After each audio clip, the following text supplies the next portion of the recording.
Gutter वाला काम कर देंगे तो रोड वाला काम करेंगे। हाँ हाँ, पहले गटर का ही काम हो रहा है, उसके बाद रोड का जाएगा। देखो इस तरफ ले लो सर, ये पूरा ले लो। अरे अंदर पूरा काम चालू है, अंदर गाड़ी ही नहीं जा पा अंदर रही। 20 किलोमीटर तक काम चालू है। 20 किलोमीटर? हाँ, पूरा सब टीपी के अंदर काम चालू है, क्योंकि पहले बाहर जो काम करेंगे ना ये लोग, तो यहाँ की जमीन का भाव बढ़ जाएगा, तुरंत रातों रात बढ़ जाएगा। वो ट्रेन की पटरी भी बिछाए हैं उसको लेने के उठाने के, इस पे लड़ाते हैं। हाँ ये मान बहुत पैसा वाला। अरे मैं फर्स्ट में आया था तो इधर पूरा पानी था, इतना पानी में हम गए थे गाड़ी।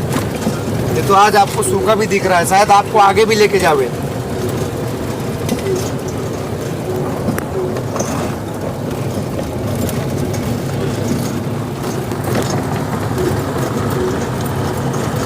देखो ये इधर से ले लो गुप्ता जी, ये ले लो, पूरा मैन्युफैक्चरिंग अब दिखाई दे रहा है।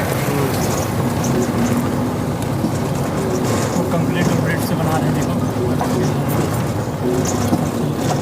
वो सब पर्वत नहीं है, कांक्रीट के है। हाँ, पूरा कांक्रीट पहली बार देख लो पहाड़ दिख रहा है इधर गुजरात में। नहीं, वो पहाड़ नहीं है भाई, पहाड़ नहीं है भाई, माल ढेर किया है, कांक्रीट है। माल ढेर किया, सही बात है। आज फोटो ले लो, पहाड़ दिखेगा, बाद नहीं दिखेगा। हाँ भाई, સમજાવતા જાય છે ભાઈ કમ્પ્લીટલી બધું એક હા બધા વિડીયો શૂટિંગ ચાલુ છે બે જણાના, ગુપ્તાજીનું ને પેલા પરવેશજીનું બેનું, બરોબર? Cities, the master plans have been less implemented and more violated, and thereby we have the urban mess that we do. And therefore, it would be very useful if the DMIC initiative can also become the prime mover for a new way of making sure that the master plans are enforced.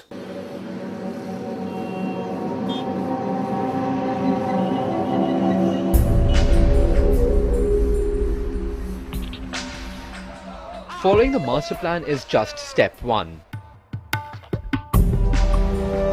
The DMIC still has to overcome the biggest hurdle of land acquisition before it becomes a reality. Land acquisition has often proved to be a major stumbling block.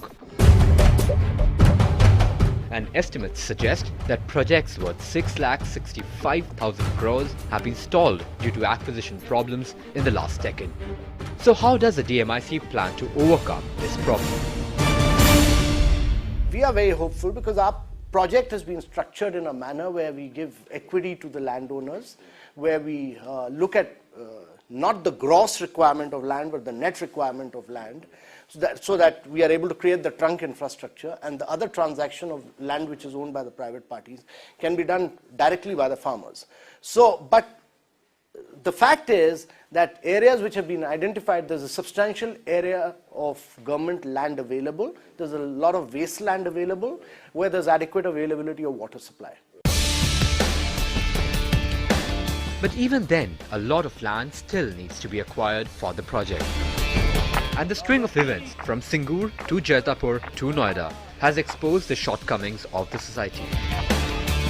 Although the new land acquisition policy is still in the works, by the looks of it, it seems that the government wants to pass on the mantle to the private sector. So is this a step in the right direction? No, I don't think it can work, because the private guy does not have the power necessarily to enforce the land buyout. The government can, right? The amount of land that you need, if you're going to build a 100 kilometers road, the amount of land that you need on both sides is tremendous. And you can very easily get into a situation where some people decide not to sell. Some people gang up. What will you do?